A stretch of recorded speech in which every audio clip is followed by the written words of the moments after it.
Sloppy play. Steal by McGrady.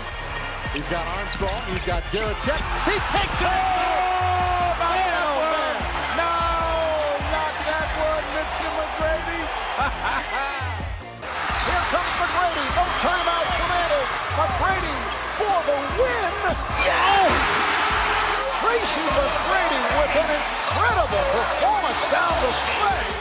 Yo, what's going on, guys? It's your boy Dignified TW, and we are back with another video. Guys, today we're going to be taking a look at one of the best scorers of all time, my favorite player growing up. We're going to be looking at prime Tracy McGrady. Now, like I said, guys, this is one of the best scorers of all time. In 2002 to 2004, he had back-to-back scoring titles. I think he had 32 one season and 28 another season. The dude was dominant. He was going to give you 20 plus a night when he was in his prime. So first, we're going to take a look at some of his signature styles. You can see right here, Trey Burke base. You guys know it's a very good base. And then he's got Kobe as the upper releases. So that's pretty good. You can see he's got the normal dribble pull-up. So these are some of the animations we'll use. And of course, like I said, guys, Tracy McGrady in Orlando was very, very well-rounded. He wasn't just like the Toronto Tracy McGrady where he was just dunking. This guy had such a good all-around game. You can see he's got some crazy, and I mean crazy dunk packages. Now when we look at his post game, it's also good. He's got fade 3 and post hop shot 8.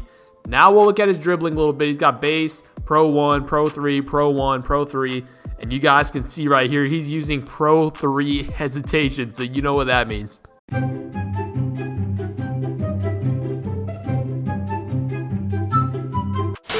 That's gonna be it, guys. Like I said, this is one of my favorite players growing up, so it was very fun to do. If you guys do like these kind of videos, make sure you drop a like, comment down below who you want to see me do next. But without further ado, let's hop right into it.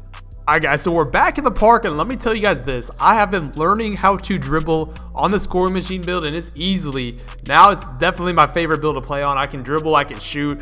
This is the best build in NBA 2K20 in my opinion for guards. I know a lot of people are talking about the BP build, but this is just a little bit different. I added more strength to it. He is 6'5", and I'm still ISOing. So you guys know how I like to do these kind of videos. I like to talk about the build. I like to talk about 2K a little bit.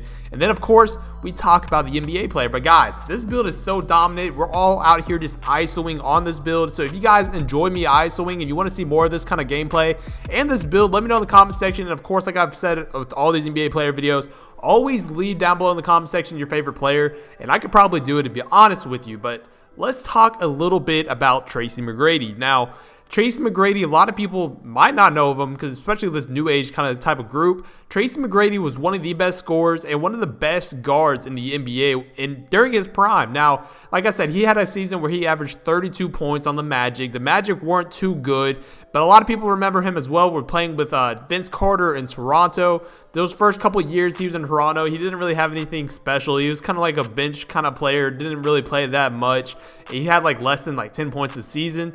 And then in his third season, he kind of broke out a little bit, had 15 points. You know, they had Vince Carter, who was the man on that team, Mr. Canada. And then Tracy McGrady left for the Orlando Magic. And this is where it got interesting. You can see nice little bounce pass and dunk right there. But Tracy McGrady was one of the best players on the Magic.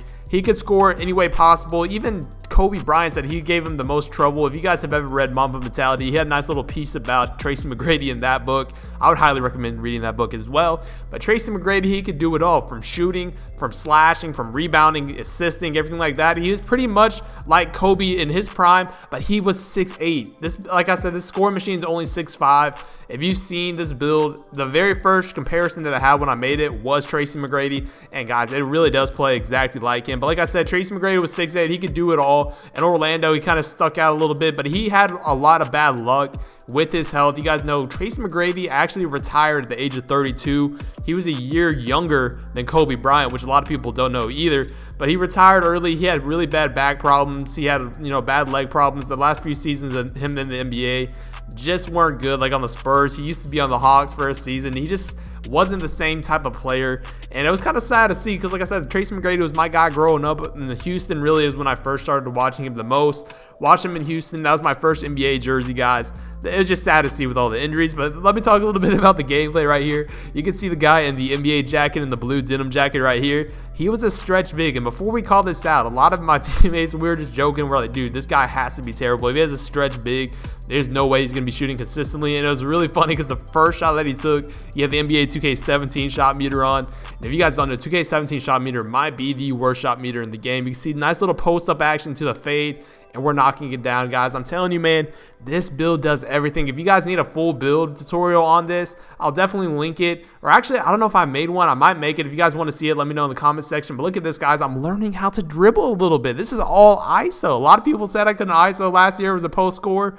But if you, like I said, I've been practicing a little bit. And to be honest with you, if you can just get the aggressive behind the back down consistently, you will be fine ISOing in this game. But let's talk a little bit again about Tracy McGrady. Like I said, when he left the Raptors and joined Orlando is when he started entering his prime. And the season, right when he did that, the Raptors had one of their best seasons. I think they were like 47-35. I was looking it up. They had one of their best seasons when he left. And T-Mac was on the team with Grant Hill. And if you guys remember, Grant Hill was very dominant in the early stages of his career. But again, he suffered with injuries too. So T-Mac really didn't get to play with another superstar. And he was just kind of on a Magic team that was kind of hopeless. They didn't really do anything, and T-Mac didn't enter, like he didn't get out of the first round of the playoffs. So it was kind of tough to see, you know, the Raptors have a good season. T-Mac started entering his prime, was just dominant, and then again, it was just kind of a waste. But then he left Orlando for Houston. Now, a lot of people I know definitely remember Houston T-Mac. He was still dominant. That was the last time we really got to see a superstar T-Mac, when he was with Houston. But the thing with that is another bad luck thing I didn't really know. The season where he left Orlando, that same summer, they drafted Dwight Howard, which you guys know the early stages of Dwight Howard was insane. Definitely the best center in the league for the time that he was in his prime, which was a good few years. And they easily, in my opinion, I think they could have won a championship if that team was together with Dwight Howard and T-Mac. There's no way they couldn't. But look at me cook up, guys. Watch the gameplay in the background. I'm telling you, I'm learning how to dribble. This build is super fun. But like I said, T-Mac just did not have the best luck. Let's talk a little bit about the gameplay right here, guys. This build can do everything. I know this is my Kobe Bryant build if you guys have been watching it. This scoring machine build is so good. I made him 6'5", and I went up with the strength. It's mainly a twos build you can run with that guard. But you can see right here, I had no trouble ISOing on the threes. We're going against two centers this gameplay, and there's no way these guys can keep up with me. I'm just super fast. You can see I'm dotting the corner. George is going to hit me back with the backdoor cut. It would have been nasty, but these centers just sitting in the paint, man. You get every single contact dunk with this build and every single alley-oop package. You get a very high three ball. As you can see, I've been hitting from limitless. I've been hitting from like hash mark of a half court pretty much. It's just been a super fun build to play with. But look at this move behind the back, little Euro step dunk. I'm telling you, man, the way I have this set up, there's really no way you can be guarded. Again, with the spin move, I am using all of Tracy McGrady's animations. I'm just so lucky that he had Moving Hesitation Pro 3 because I've been learning how to dribble, and it definitely helped doing this with all ISO. This is the very first time I went to the park and tried to ISO. You can see it's going pretty well. But like I said, if you just learn how to do the Moving Hesitation just consistently, that's all you really need to know how to do this year. Like I said, it is so fast and it creates so much room. And with this build, you really, like, a lot of times if you have like a play sharp or something, or just like a pure playmaking pie chart, you can kind of, you know, help go into the paint and try to play some defense. But this build, like I said, I got 3 people on me. I can finish around the rim, so you really can't bait too much. And if I dot a corner, you guys have been seeing it the whole entire gameplay. If I dot a corner, people are going to be hitting consistently with this. You can see I'm trying to do a little bit of every single move. At the end of the day, you got to go back to what you know. You can see I'm just dunking on people with this build, guys. Like I said, you go into the paint, I'm going to dunk on you. But this is the last gameplay right here. I just been going crazy, guys. You can see I'm averaging 12 points a game. This year, I've been definitely trying to score a lot more on my builds. I don't really play spot up rolls anymore, even offline, because I don't really play offline too much. And you can see they try to bait me, but I'm going with the dunk, guys. This build is so much fun. If you want to see more of it, make sure you leave it in the comment section. Also, leave it in the comment section your favorite T-Mac moment. I know a lot of you guys are going to say the 13 points in like 30 seconds. That was definitely one of the best moments ever. And then, of course, T-Mac had like a 62-point game. That's another good one. I encourage you guys to go watch some T-Mac highlights when he was in Orlando in his prime. I know a lot of you guys didn't get a chance to see it. You can watch full games now, which is crazy with YouTube. So definitely go check out some of the full games with T-Mac. If you guys are interested in some good basketball and some very high quality, you know, top tier NBA talent during the time, definitely go watch that, guys. You can see another aggressive behind the back. Look at this move right here. Definitely killed this guy. Oh my gosh, look at me go crazy. And we're finishing with a crazy dunk, man. I don't know, it's something about it this year. The dribbling might be a little bit easier, but it's still fun to me because I didn't really spend time last year learning how to dribble. Every single 2K, I kind of wait till the end of the year to learn how to dribble. This year, I learned how to do it in the beginning. I wanted to get a contact down, get our own rebound, kick it out to Vuidz. Like I said, man, you leave anybody open, they're greening shots. So this makes this build super deadly at the park because you really can't guard it. There's no way you really can with Hall of Fame finishing and shooting badges and being able to actually post up a lot of these guards if you have to. You can see 28% contested, but we got Deadeye and Hall of Fame Green Machine going, so there's just really no way you can. You can see being a little bit versatile, hit him with the momentum, and then size him back up. Like I said, the reason I went with a high strength is so I could bully these guards like this. If they try to play super high on top of me, I get it blow by every single time on these guards. You can see nice little hezzy going for the most overpowered finishing move in the game, the reverse layup that seemingly never misses. Game point right here. You can see we got takeover. You know, I have to go a little bit crazy, aggressive behind the back, snatch it back. I'm trying to break some ankles.